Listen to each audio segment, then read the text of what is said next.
This morning, search crews racing against time to find that missing submersible after the U.S. Coast Guard confirmed overnight that underwater noises have been detected in the area. OceanGate shouldn't have been doing what it was doing. I think that's pretty clear. I wish I had been more vocal about that, but you cannot take people down. It's irresponsible, and it could lead to catastrophe. Former passengers say you have to sign a massive waiver that right up front says the trip can result in death. Result in death. Result in death. Result in death.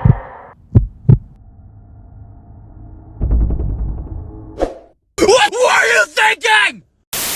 Assalamu alaikum friends, how are you guys doing? Inshallah you are all having an amazing, incredible day. Today our video is going to be about a very interesting story that has actually been trending on the internet right now. You guys have probably heard about this story on the news, on TikTok, on Instagram. It has kind of taken over social media for the last few days. And to be honest, I actually just learned about it recently, but I just thought that it was so crazy that I wanted to jump into it with you guys and go into the interesting facts that I actually learned about it. If you have no idea what we're talking about, stick around to find out. If you're a returning subscriber, assalamu alaikum. I hope you're all having an amazing, incredible day. Thank you for coming back. And if you're a new subscriber, assalamu alaikum, welcome to the Mo fam. I'm so excited that you found my channel. Now you're stuck, you're trapped, you're not allowed to leave. There's also a $10,000 entry fee. Cash app here. I'm joking. There's no entry fee. Today, we are going to be talking about OceanGate. If you haven't already heard about this story, let me explain. On June 18th, a group of 5 people dived into the Atlantic Ocean in a submarine on an adventure to find the Titanic shipwreck. They were meant to go from the tip of Canada all the way to the Titanic shipwreck location somewhere in the Atlantic Ocean, where they were supposed to basically go on an adventure, look at the Titanic shipwreck site, and kind of just enjoy the adventurous journey of being in a submarine thousands of feet deep in the ocean. This photo shows the seating configuration in practice. Passengers on the floor, barefoot. Now, if you ask me, I wouldn't really consider being in a submarine thousands of feet deep in the Atlantic Ocean as an adventurous journey, but you know what? Everyone has their own cup of tea, and we're not gonna be judging. Also, as someone who grew up in the desert and can't swim, I would not be participating. But you know what? I'm also too poor to even buy a ticket, because the entry tickets to participate in this journey were $250,000 a person. Yeah, I probably have like $2 in my wallet right now.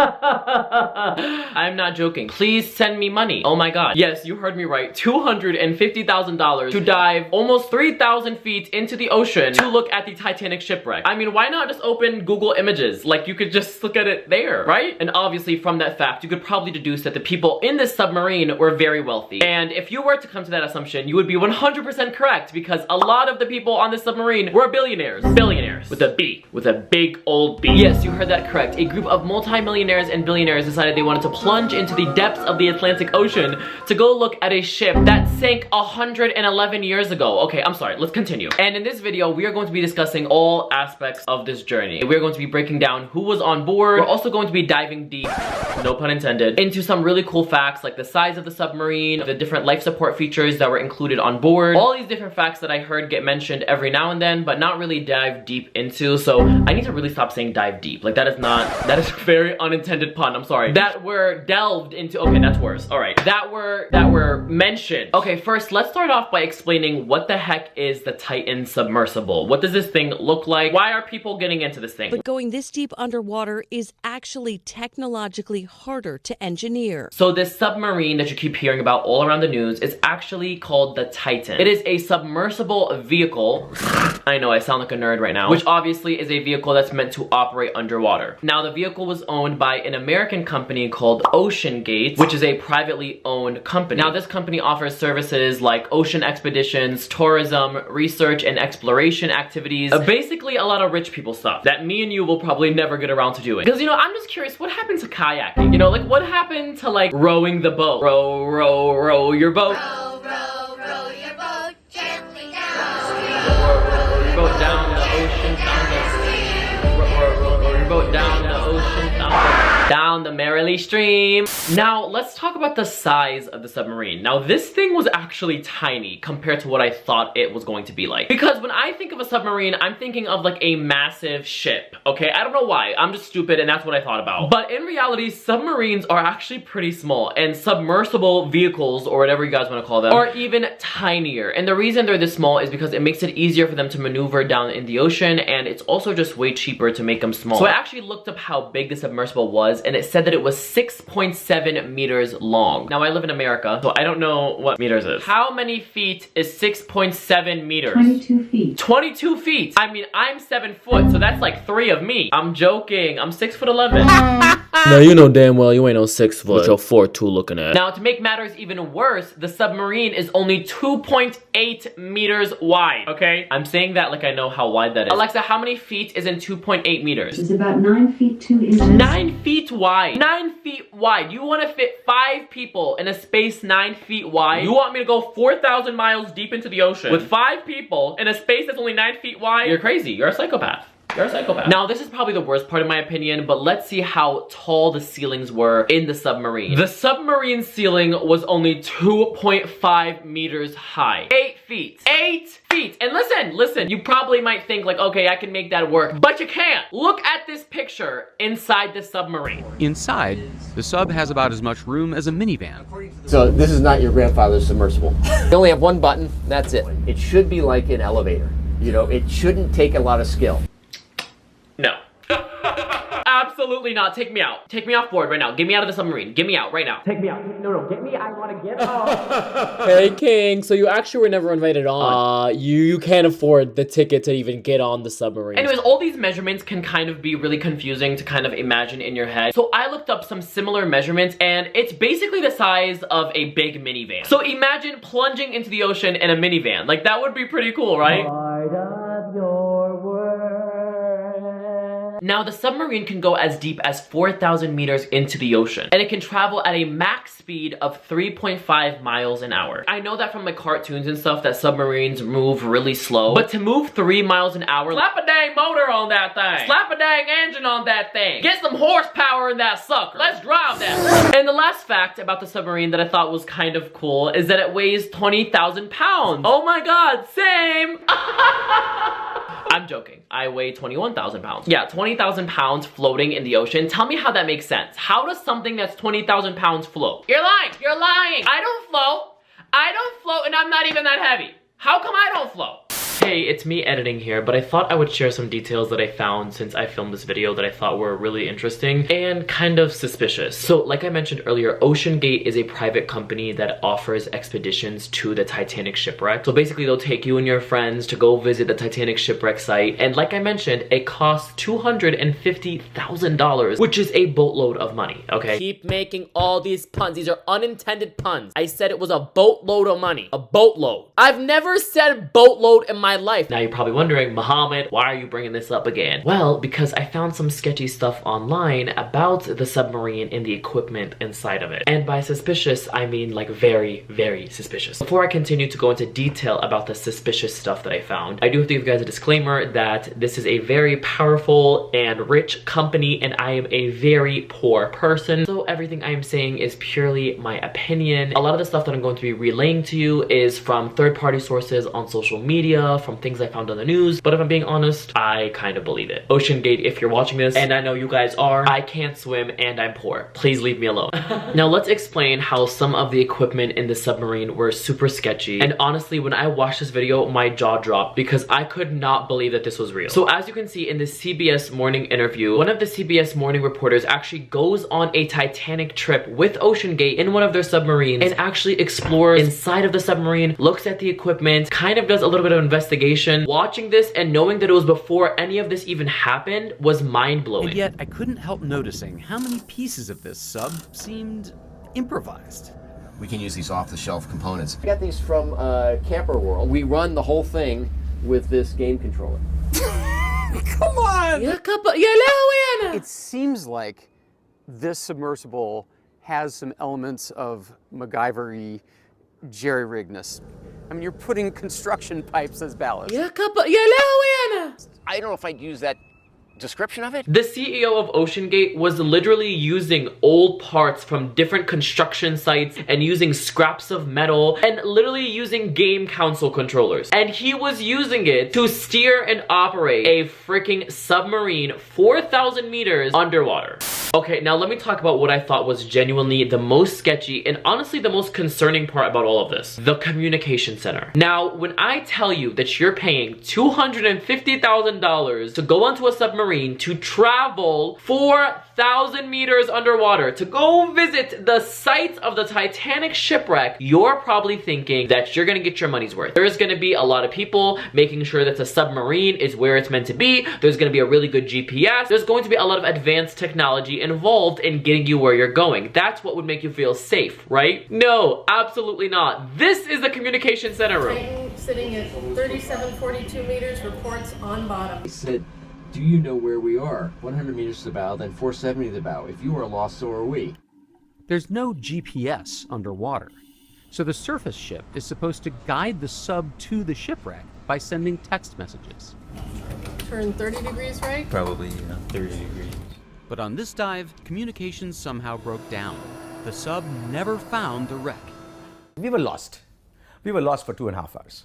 Rush says he'll offer those passengers a free do-over next year. This is what $250,000 gets you. There's no location. No. They send text messages. That's how they get to the shipwreck. The communication center literally sends text messages to the submarine, hoping that there's a communication line. If the communication is lost, well, oh god. Listen, I don't know if they were using AT&T or something, but clearly the communication obviously got lost. And that is why the submarine went missing, and that is why those people couldn't get the help they needed. I do not know the CEO personally, okay? But I do not need to know him personally to say that this dude was ripping people off. You're telling me you were getting $250,000 from people and you were using old construction site pipe to hook up to your submarine? And listen, I understand that his response or his excuse to using these old pieces, everything else can fail. Your thrusters can go, your lights can go, you're still gonna be safe. were that they're not really important, and then if they fell off, the submarine would still work. I think that is a very lousy excuse, okay? I genuinely believe that that is not true. So you're telling me that if all these pieces fell off, the submarine would be just fine? Then why do we have those pieces on the submarine in the first place? That's like me saying, oh, you know, if the hood of my car just came off, I mean, it wouldn't really matter. Yeah, I mean, take off the windshields and the wheels too. I mean, hey, you know what? Just take off the blinkers and take off the lights. We'll be good. No, actually, just take off the whole car. Just give me the steering wheel. That is not how it works, okay? There's certain parts of the vehicle to help make it more efficient, and that is why it's designed the way it is. On top of all of that, people are paying you hundreds of thousands of dollars. And then the CEO goes on to explain that he actually makes no money from OceanGate and that he spends like millions of dollars on gas. Who are the typical clientele for these missions? We have clients that are Titanic enthusiasts, which we refer to as Titaniacs. We have people who have mortgaged their home to come and do the trip. And we have people who don't think twice about a trip of this cost. We had one gentleman who had won the lottery. Are you making money on this operation? No. And that this is all like a passion project that he really cares about, and he's not really in it for the money right now. I also forgot to mention that before you get on the submarine, they make you sign this waiver. And here's a clip of the news reporter from CBS reading what was on that waiver. An experimental submersible vessel that has not been approved or certified by any regulatory body and could result in physical injury, disability, emotional trauma, or death. Where do I sign?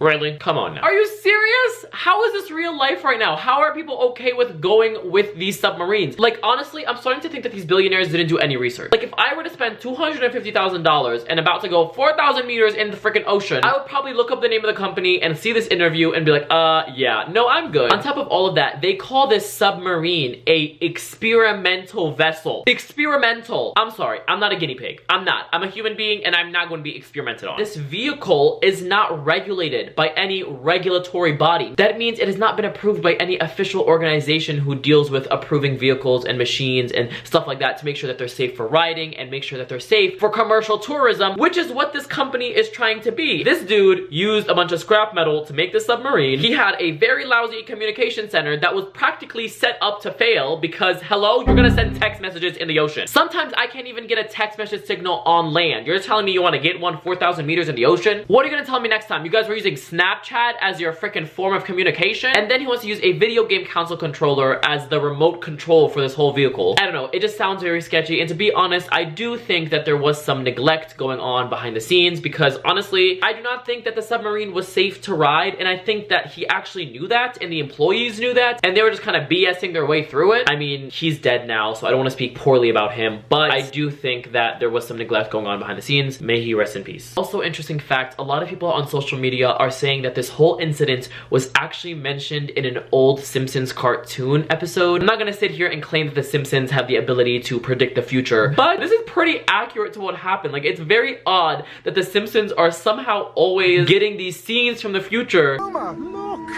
The treasure of Piso Mojado! Oh, which way did Mason go? That must be him over there. No!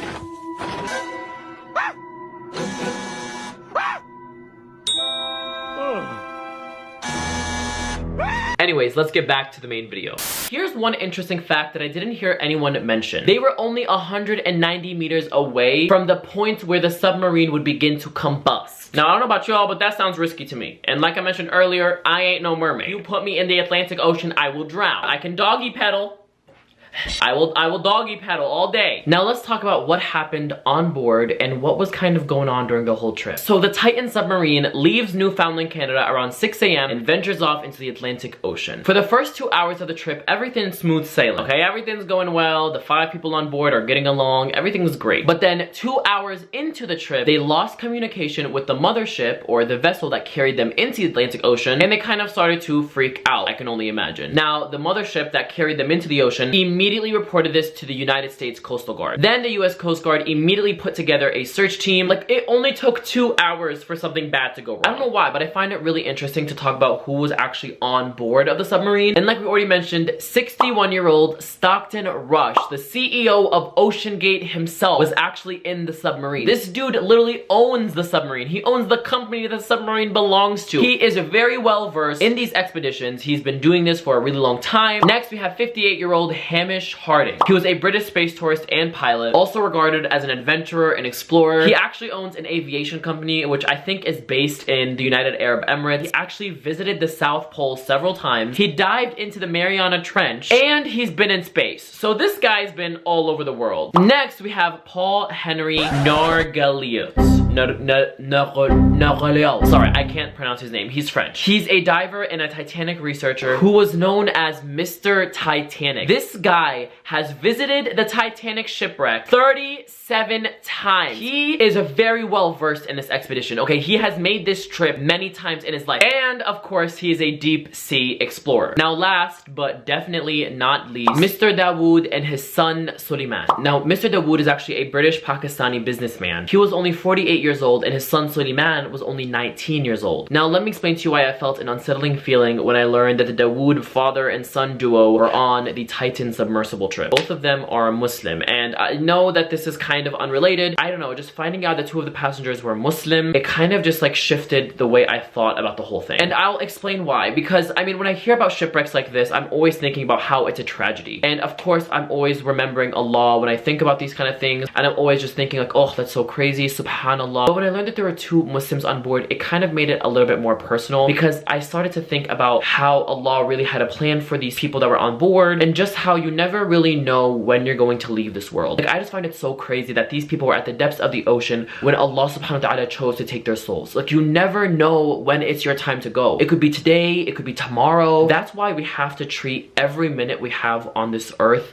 with so much importance. You know what I mean? I'm not telling you to never go deep sea diving, okay? That's not what I'm saying. Like, this kid was 19 years old. Like, he had his whole life ahead of him. Like, he's my age, and I think I have my whole life ahead of me, right? I think that I'm gonna live till I'm 80. I feel invincible. When in reality, Allah subhanahu wa ta'ala could take my life tomorrow. We have to be prepared for death at any time. And I know that that's a very deep thought, but it's really important as Muslims, because at the end of the day, we believe that this world is temporary. We do not believe that this dunya is going to last forever. We believe in an afterlife, okay? And we have to secure our investment in the afterlife by making sure that we're keeping up with our daily worship, by making sure that we're staying on top of our deen, that we're reading our Quran, that we're praying, that we're good human beings, and we're good citizens of the places that we live. It's so important that this is actually a reminder of Allah, because actually in Islam, death is supposed to be a reminder of Allah subhanahu wa ta'ala. That's kind of how I took this story, and that's why it was a little bit more personal for me, because when I heard this story, it wasn't just a tragic story of 5 passengers lost at sea.